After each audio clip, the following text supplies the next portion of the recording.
नमस्कार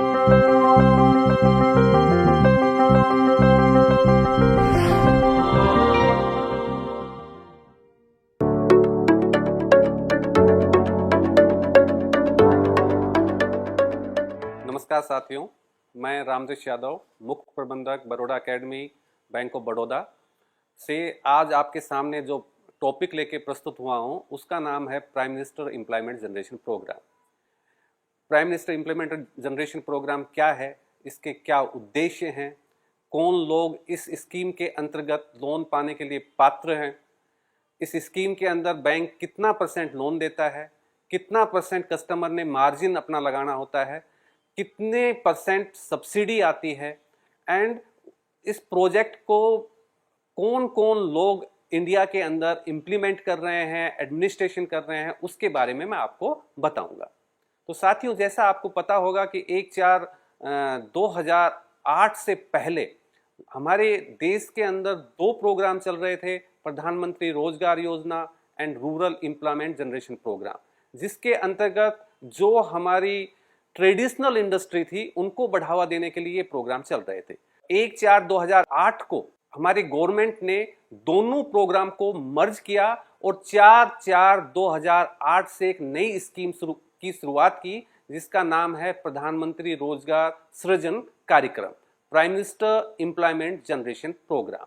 This scheme is administered by Ministry of Micro, Small and Medium Enterprises. This scheme is implemented by Khadi Village Industry Commission, Khadi Village Industry Board and District Industrial Center at different districts. इस scheme के उद्देश्य क्या हैं? जैसा आपको विदित है कि हमारे देश की जनसंख्या 130 करोड़ है और इसके अंदर युवाओं का परसेंटेज सबसे ज्यादा है। युवाओं को यदि हम रोजगार देना चाहते हैं तो हमारे देश के अंदर हर सेंटर के ऊपर माइक्रो इंटरप्राइजेस डेवलप हो, ये हमारी हर गवर्नमेंट का उद्देश्य रहता है। तो इसी उद्देश्य की पूर्ति के लिए जो हमारी ट्रेडिशनल इंडस्ट्री हैं, जैसे village industry, cottage industry, artisan industry, इन को ज्यादा से ज्यादा बढ़ावा मिले। इसमें जो भी लोग रोजगार की प्राप्ति करते हैं उनको कंटिन्यूअस इनकम मिले और उनकी इनकम के अंदर लगातार बढ़ोतरी हो, इस उद्देश्य के साथ prime minister employment generation programme की शुरुआत की गई थी। इसके अंदर गांवों से शहर की तरफ जो पॉपुलेशन का पलायन होता है टू गेट द एम्प्लॉयमेंट, उसको रोकने के लिए लोगों को अपनी जगह ही ज्यादा से ज्यादा हम रोजगार दे सकें, यह भी एक उद्देश्य था। यह एक बैक एंड सब्सिडी प्रोग्राम है जिसके अंतर्गत एक सहायता दी जाती है इस तरह की जो इंडस्ट्री हैं जो दूसरी इंडस्ट्री से कंपटीशन कर सकें, उसके बढ़ावा देने के लिए बैक एंड सब्सिडी भी इसके अंदर प्राप्त दी जाती है।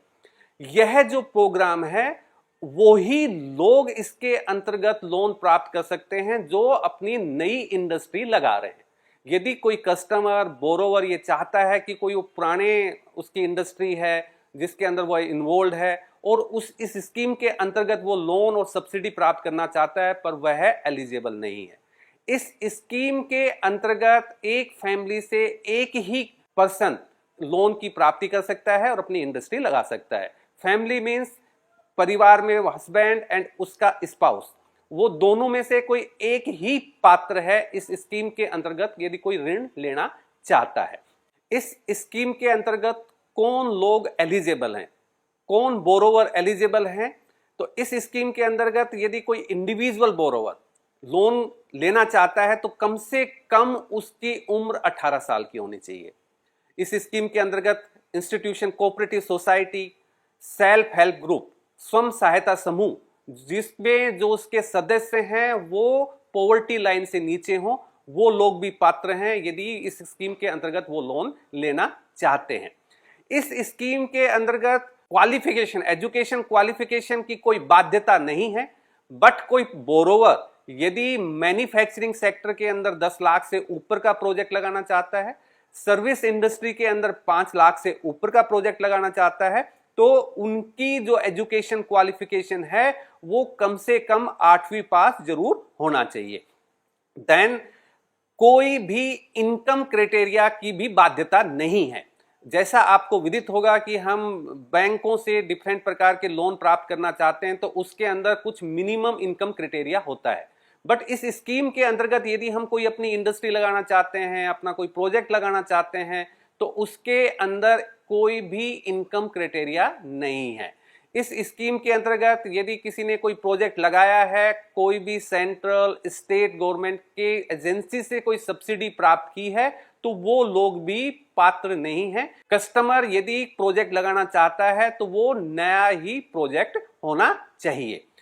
कस्टमर एप्लीकेशन के साथ उसके पास कौन कौन से सर्टिफिकेट तैयार होने चाहिए यदि कोई वो इस स्कीम के अंतर्गत लोन एप्लीकेशन लगाना चाहता है, तो कस्टमर के पास अपनी एज प्रूफ होने चाहिए।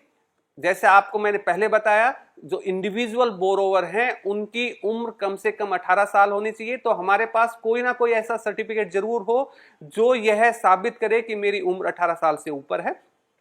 इस स्कीम के अंतर्गत एक स्पेशल कैटेगरी भी है। स्पेशल कैटेगरी के अंदर SC, ST, OBC, physically handicapped person, then womens, hilly area के अंदर लोग रहते हैं, बॉर्डर एरिया के अंदर जो लोग रहते हैं, तो उनको कुछ सब्सिडी के अंदर कुछ ज्यादा मात्रा दी जाती है। तो यदि आप स्पेशल कैटेगरी को बिलोंग करते हैं तो आपके पास उसका सर्टिफिकेट हो। इस स्कीम के अंतर्गत आप यदि रूरल एरिया को बिलोंग करते हैं तो रूरल एरिया का सर्टिफिकेट हो। इस स्कीम के अंतर्गत यदि आप कोई प्रोजेक्ट लगा रहे हैं जिसके अंदर मैन्युफैक्चरिंग जो कॉस्ट है वो 10 लाख से ऊपर है मैन्युफैक्चरिंग प्रोजेक्ट की, या फिर सर्विस इंडस्ट्री की जो कॉस्ट है वो 5 लाख से ऊपर है, तो उनके पास कम से कम 8वीं पास का एजुकेशन सर्टिफिकेट भी जरूर होना चाहिए। यदि किसी कस्टमर ने इस स्कीम के अंदर एप्लीकेशन से पहले इंटरप्रेन्योरशिप डेवलपमेंट ट्रेनिंग कर रखी है तो वो 2 से 3 वीक का यदि उनके पास EDP ट्रेनिंग का कोई सर्टिफिकेट है तो वो सर्टिफिकेट इसमें लगा सकते हैं। इस स्कीम की इंप्लीमेंटिंग एजेंसी कौन है? तो सेंट्रल लेवल के ऊपर khadi village industry commission is the implementing agency, और डिस्ट्रिक्ट लेवल के ऊपर khadi village industry board and district industrial center are the implementing agency at the district level। इस स्कीम के अंतर्गत फाइनेंसिंग एजेंसी कौन कौन है? तो फाइनेंसिंग एजेंसी कौन फाइनेंशियल इंस्टीट्यूशन इस स्कीम के अंतर्गत लोन दे सकते हैं? तो इस स्कीम के अंतर्गत जो हमारे पब्लिक सेक्टर बैंक हैं वो सारे पात्र हैं इस स्कीम के अंतर्गत लोन देने के लिए। रीजनल रूरल बैंक भी पात्र हैं। यदि कोऑपरेटिव सोसाइटी बैंक से कोई लोन लेना चाहता है तो एक स्टेट लेवल टास्क फोर्स होती है जिसको हेड करते हैं सेक्रेटरी ऑफ इंडस्ट्री। यदि उनके द्वारा मान्यता दी गई है तो उस इंस्टीट्यूशन से भी लोन प्राप्ति कर सकते हैं। और कॉमर्शियल बैंक को भी यदि state level task force which is headed by the secretary of industry उन्होंने मान्यता दी है तो उन इंस्टीट्यूशन से भी हम लोन प्राप्त कर सकते हैं। एलिजिबल इंडस्ट्री, इस स्कीम के अंतर्गत एक नेगेटिव इंडस्ट्री जो है उसकी लिस्ट दी गई है। यदि कोई उस नेगेटिव लिस्ट के अंतर्गत इंडस्ट्री आती है और उस तरह के वो प्रोजेक्ट लगाना चाहते हैं, जैसे नेगेटिव इंडस्ट्री लाइक कोई मीट की इंडस्ट्री लगाना चाहता है, कोई सिगरेट्स की इंडस्ट्री लगाना चाहता है, कोई बीड़ी की इंडस्ट्री लगाना चाहता है, कोई cultivation of crop, horticulture, floriculture का कोई प्रोजेक्ट लगाना चाहता है, तो इस तरह की इंडस्ट्री को नेगेटिव लिस्ट के अंदर डाला गया है। तो आप जो KVIC की साइट है, साइट के अंदर दिया है कौन कौन सी इंडस्ट्री नेगेटिव लिस्ट के अंतर्गत आती हैं। नेगेटिव लिस्ट के आप चेक कर लीजिए, यदि आपकी इंडस्ट्री उन नेगेटिव लिस्ट के अंतर्गत नहीं आती है तो हम वो प्रोजेक्ट लगा सकते हैं। देन अब मैं आपको बताना चाहूंगा कि बैंक से हमें कितना लोन मिल सकता है, आपका मार्जिन आपने कितना लगाना है और सब्सिडी कितने % के हिसाब से मिलती है। तो सर्वप्रथम आपने अपना एक प्रोजेक्ट बनाना है। जो भी प्रोफेशनल हैं उनसे आप अपना एक प्रोजेक्ट बनवाइए एंड प्रोजेक्ट की एक टोटल कॉस्ट रहती है। जो टोटल कॉस्ट प्रोजेक्ट की है, यदि आप जनरल कैटेगरी से, जो स्पेशल कैटेगरी मैंने बताया उसको बिलोंग नहीं करते हैं, तो 90% बैंक आपको फाइनेंस कर सकता है और 10% मार्जिन आपने अपना लगाना होता है।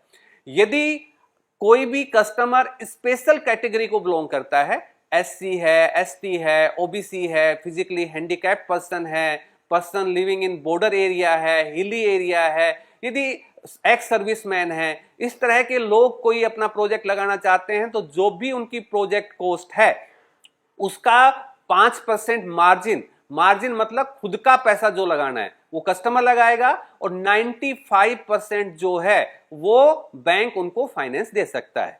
अब सब्सिडी किस परसेंटेज पे मिलती है? तो सब्सिडी का दो आधार है, कस्टमर रूरल एरिया के अंदर अपनी इंडस्ट्री लगा रहा है या अर्बन एरिया के अंदर लगा रहा है, कस्टमर जनरल कैटेगरी को बिलोंग करता है या कस्टमर स्पेशल कैटेगरी को बिलोंग करता है। तो मान लीजिए कस्टमर जो है जनरल कैटेगरी को बिलोंग करता है और वह अर्बन एरिया के अंदर कोई अपना प्रोजेक्ट लगा रहा है, तो जो भी उसकी प्रोजेक्ट कॉस्ट है उसका 15% उसको सब्सिडी के रूप में मिलता है। यदि कस्टमर जनरल कैटेगरी में है और रूरल एरिया के अंदर अपनी इंडस्ट्री लगा रहा है तो कस्टमर को 25% सब्सिडी के रूप में मिलता है।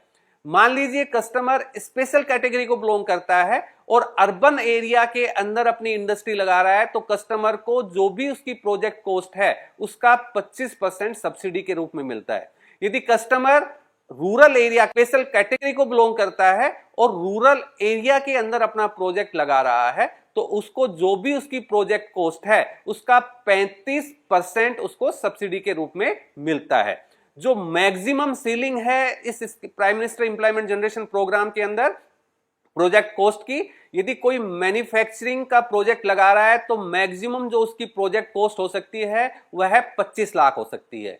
यदि कोई सर्विस इंडस्ट्री के अंदर कोई प्रोजेक्ट लगा रहा है तो सर्विस इंडस्ट्री के अंदर जो प्रोजेक्ट कॉस्ट मैक्सिमम हो सकती है तो वो 10 लाख हो सकती है।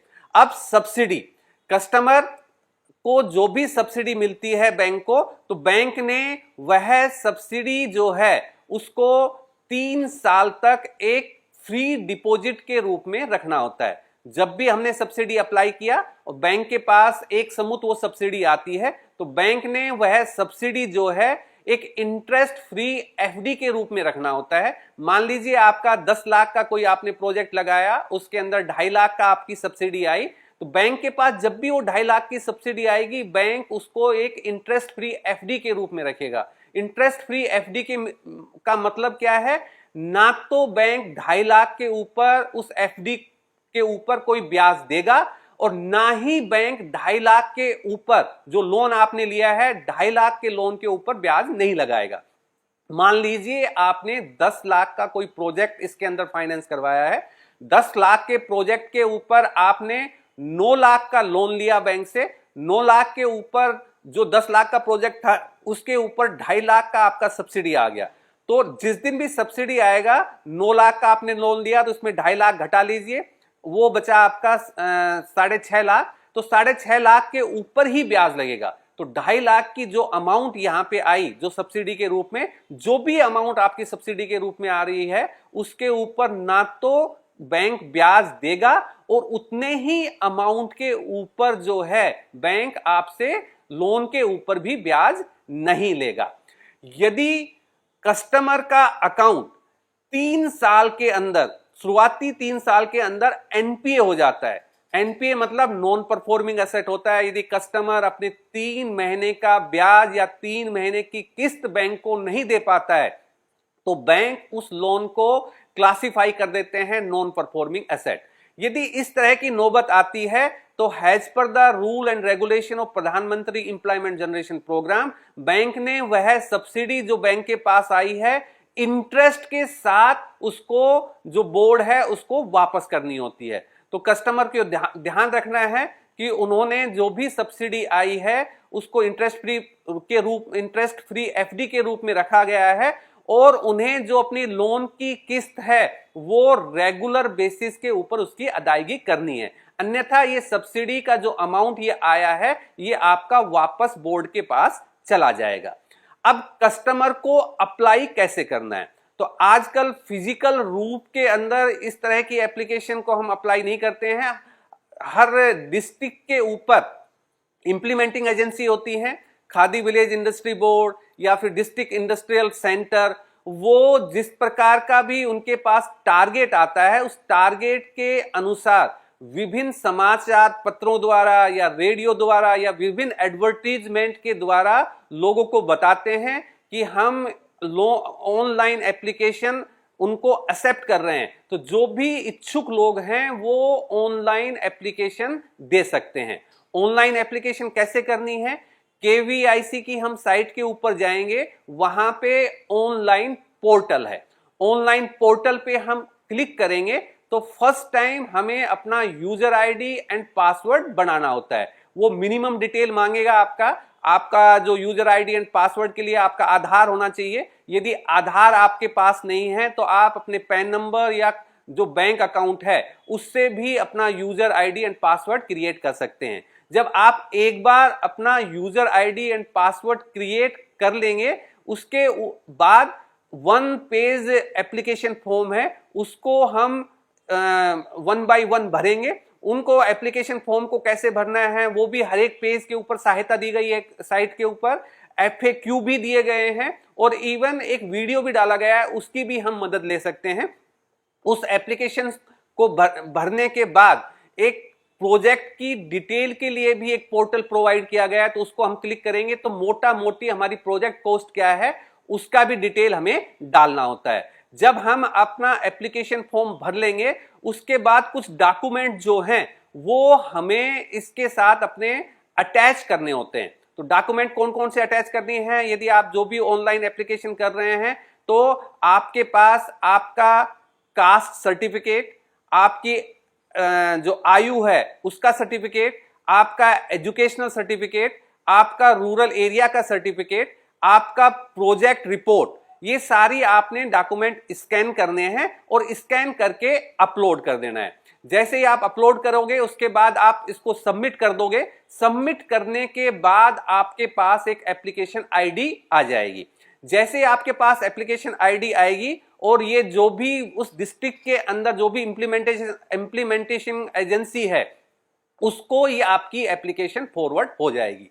जो भी डिस्ट्रिक्ट के अंदर इंप्लीमेंटिंग एजेंसी है, as per the rule and regulation of प्रधानमंत्री एम्प्लॉयमेंट जनरेशन प्रोग्राम, उसके अनुसार उस इंप्लीमेंटिंग एजेंसी ने विद इन 5 वर्किंग डे आपसे कांटेक्ट करना है। वो कांटेक्ट आपका फिजिकल रूप में हो सकता है, वो कांटेक्ट आपका टेलीफोन के रूप में हो सकता है, वो कांटेक्ट आपकी जगह पे जाके भी हो सकता है। तो जो भी कॉन्टैक्टिंग ऑफिसर है वो उसका दायित्व होता है, वो आपकी हैंड होल्डिंग करेगा। जो भी प्रोजेक्ट आप लगा रहे हो उस प्रोजेक्ट के बारे में आपको थोड़ा बताएगा, स्कीम क्या है उसके बारे में आपको बताएगा। यदि आपकी एप्लीकेशन के अंदर कोई त्रुटि रह गई है तो उसकी वो पूर्ति, उसको आपने कंप्लीट कैसे करना है, वो सारा प्रोसेस आपका करेगा।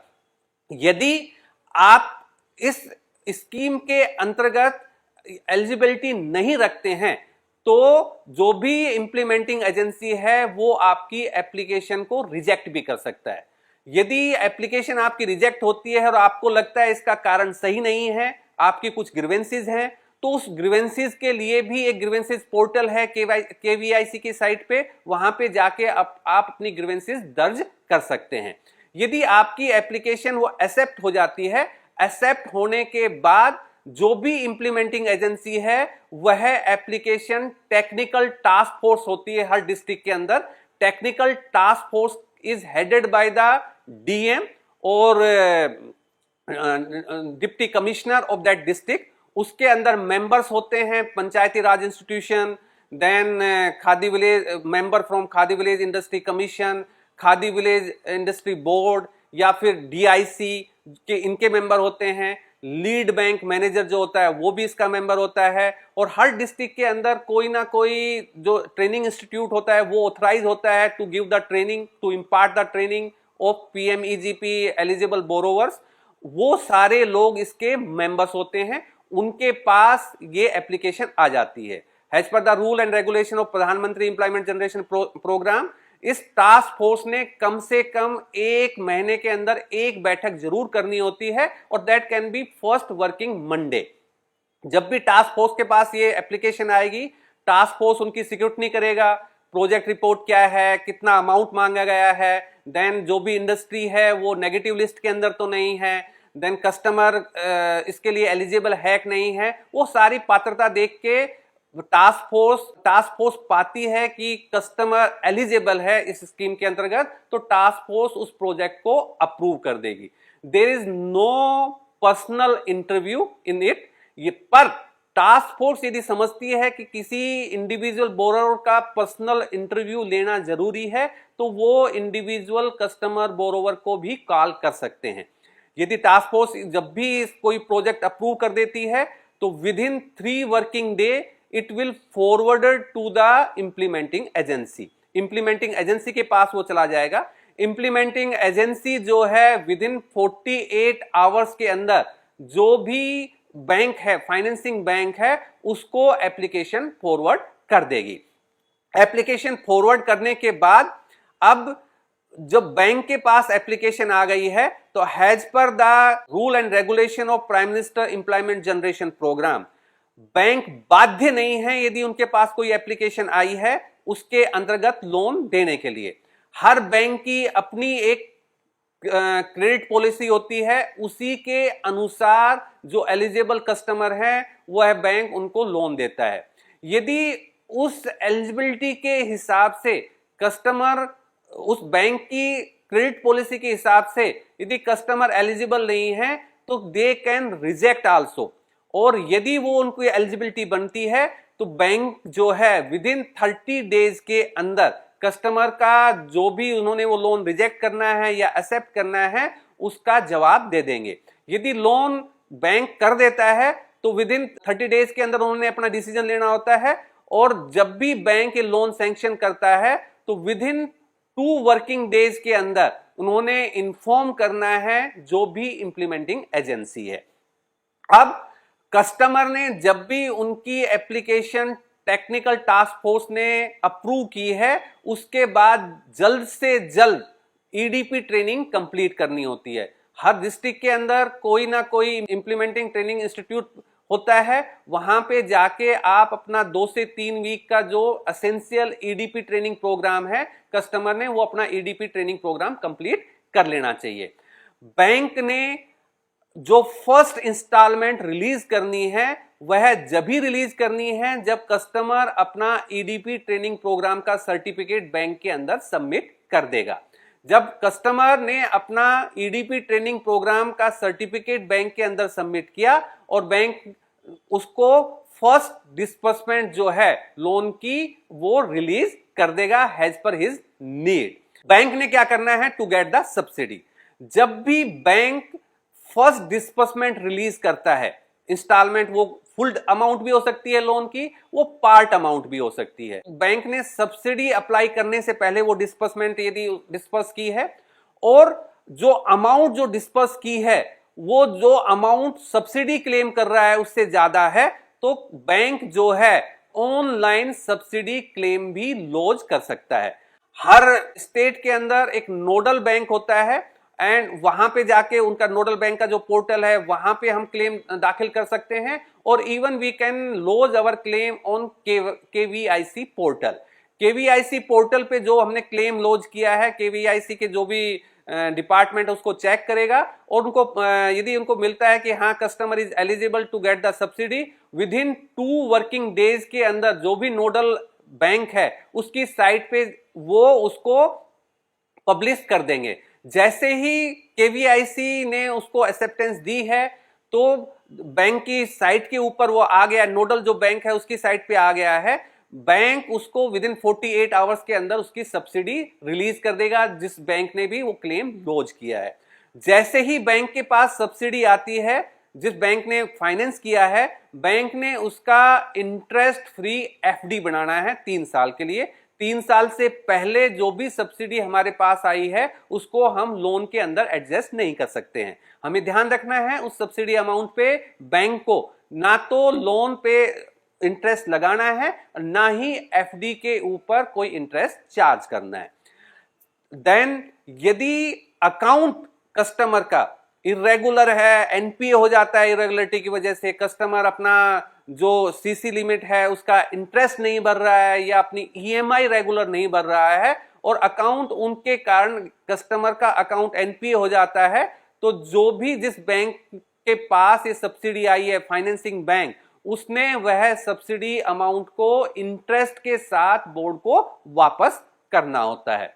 लास्ट पॉइंट, इस स्कीम के अंतर्गत एक सर्टिफिकेट कस्टमर देता है कि कभी भी यदि जो भी इंप्लीमेंटिंग एजेंसी है या कोई भी जो 100% इसका वेरिफिकेशन होता है इंडस्ट्री का, कहीं पे भी किसी भी समय इंडस्ट्री बोरोवर के अंदर कोई त्रुटि पाई जाती है कि कस्टमर ने कोई भी अपने डॉक्यूमेंट के अंदर हेर फेर किया है, या कस्टमर ने अपनी इंडस्ट्री नहीं लगाई, या कस्टमर ने ओवर फाइनेंस प्रोजेक्ट हो गया है, कोई भी त्रुटि मिलती है, तो जो बोर्ड है वो कभी भी सब्सिडी वापस मांग सकता है। तो हमें ध्यान रखना है, जो भी हम इस स्कीम के अंतर्गत जो भी प्रोजेक्ट लगा रहे हैं उसका 100% वेरिफिकेशन होता है। कभी हमें इस तरह का काम बिल्कुल नहीं करना है कि हमने जो सब्सिडी के लिए कोई प्रोजेक्ट को फाइनेंस करवा लिया, सब्सिडी मिलने के बाद हम बैंक की किस्त नहीं दे रहे हैं